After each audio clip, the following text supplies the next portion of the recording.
দেশপ্রেমিক ব্যাংকের কর্মকর্তা আছে যারা নৈতিকভাবে শক্তিশালী, তারা অনেকে চলে যেতে চেয়েছে, তাদেরকে অস্ত্রের মুখে জিম্মি করে তাদেরকে দায়িত্ব দেওয়া হয়নি। আর আমরা 17 সালের পর থেকে যখন দেখেছি যে আমি গ্রাহক হিসাবে আমার অ্যাকাউন্ট লিমিট করে দেওয়া হয়েছে, আমাকে 10,000 টাকার বেশি ডেইলি তুলতে দেওয়া হয় না, আমার অ্যাকাউন্টে 1 লাখ টাকার বেশি ট্রান্সফার দিতে দেওয়া হয় না, আমার টাকা আমি তুলতে গেলে ব্যাংকের গ্রাহকরা আমি দেখেছি চশমা দিয়ে এভাবে করে তাকাচ্ছে। তারপরে মনে হয় যেন আমি ব্যাংকে আমার টাকা তুলতে গিয়ে আমি একটা স্টোর গেছি, আমার দিকে একবার এভাবে চাকাচ্ছে। আবার ম্যানেজার রিকোয়েস্ট করছে টাকা তুলিয়েন না, টাকা কই থেকে দেবো, একটু সহায়তা করেন। এই যে একটা অসহায়ত্ব, ব্যাংকের ম্যানেজমেন্টের অসহায়ত্ব, গ্রাহকদের অসহায়ত্ব আমাকে জিম্মি করে ফেলছে। আমি তো তখন ব্যাংকে গিয়ে কথা বলার সাথে সাথে আমি ব্যাংক থেকে বের হয়ে বাসা যাইতে পারবো কিনা এই নিশ্চয়তা আমার ছিল না। একটা অসাধু মহল ইসলামালার হয়ে প্রত্যেকটা নিয়োগের ক্ষেত্রে 10 লাখ 12 লাখ টাকা করে টাকা নেওয়া হয়েছে। ব্যাংকে যারা এখনো যাদেরকে বরখাস্ত করা হয়েছে তাদের মধ্যে টাকা ছাড়া নিয়োগ হয়েছে এরকম সংখ্যা খুবই রেয়ার। একটা দুর্নীতির লেভেল থাকে ইসলামী ব্যাংকের সালাম, দুর্নীতির কোনো লেভেল থাকে না, জাস্ট কাগজে কলমে সব হয়েছে। একটা ফান দোকানদার নামে বরাদ্দ হয়েছে, তার কাজের মেয়ে মর্জিয়ার নামে কোটি কোটি টাকা বরাদ্দ হয়েছে, তার কাজের মেয়ের আত্মীয় স্বজন সবাই ব্যাংকের অফিসার। ইতিমধ্যে আমরা সোশ্যাল মিডিয়ায় দেখছেন যে কয়েকজন লুঙ্গি পরা লিখতেও পারে না, কিন্তু তাকে ব্যাংকের 3-4টা প্রমোশন দিয়ে দেওয়া হয়েছে শুধুমাত্র তার এনআইডি ব্যবহার করে ইসলামী ব্যাংক সালাম কোটি কোটি টাকা ফাঁসার করছে। এই জন্য এই তোমার বাড়ি 5 কোটি টাকা দিয়ে কিনে কি গঠন করেছো, এখন তোমার বাড়ি তোমাকে 100 কোটি টাকা দিয়ে কিনতে হবে। আমার কাছে তো 100 কোটি টাকা নাই, আছে 5 কোটি টাকা। তখন যার কাছে 100 কোটি টাকা আছে, দ্যাট মিনস এস আলম যে আপনার অলিগার নতুন অর্থের যে কুমির, যে অবৈধ টাকার, ওনাদেরকে স্পন্সর ডাইরেক্টর বানিয়ে ইসলামী ব্যাংকটাকে দখল করা হয়েছে। যে আজকে সমস্ত অর্থনৈতিক সেক্টরটা, ব্যাংকিং সেক্টরটা আজকে ধস হওয়ার পেছনে কারণ হলো যারা পুরনো স্পন্সর ডাইরেক্টর যারা ছিলেন তাদেরকে 2cc বলে 2% শেয়ার হোল্ডিংয়ের কথা বলে মানে আপনার হলো বাধ্য করা হয়েছে। অথচ আপনার কোম্পানি আইনে 2% শেয়ার হোল্ডিংয়ের কোনো বাধ্যবাধকতা নাই। ইভেন কি আপনার রাষ্ট্রীয় যে কনস্টিটিউশন, যে সংবিধানেও আপনার 2% শেয়ার হোল্ডিং করার কোনো আইন কনস্টিটিউশন কাউকে দেওয়া হয় নাই।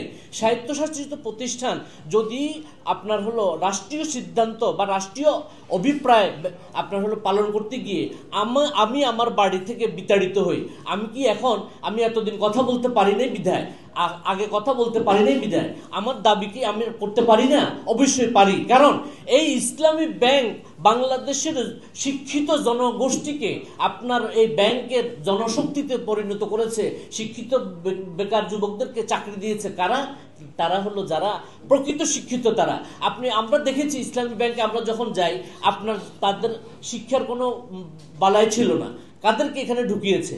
আপনার ইসলামী ব্যাংকের আপনার একটা 2টা ডেস্ক থাকতো, একটা হলো এই পটিয়া ডেস্ক, একটা হলো আপনার হলো এই কি বলে আপনার হলো আদার্স যে ডেস্কগুলো, এগুলো দিয়ে করতো।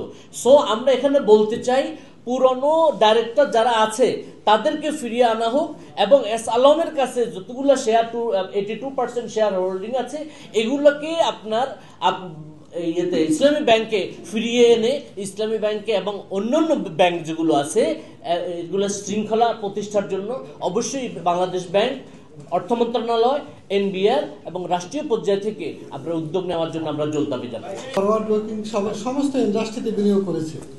ইসলামী ব্যাংকে ধ্বংস করার ইতিহাসটা অনেকেই জানেন না। ইতিপূর্বে চেষ্টা করা হয়েছিল যখন আবুল মাল আব্দুল মুহিত সাহেব অর্থমন্ত্রী ছিলেন, তিনি এটাকে প্রতিহত করেছিলেন। আমি ব্যক্তিগতভাবে ওনাকে বুঝিয়েছিলাম, স্যার এই ধরনের কর্মসূচি সফল হলে কিন্তু আপনারা অর্থনীতি সামাল দিতে পারবেন না।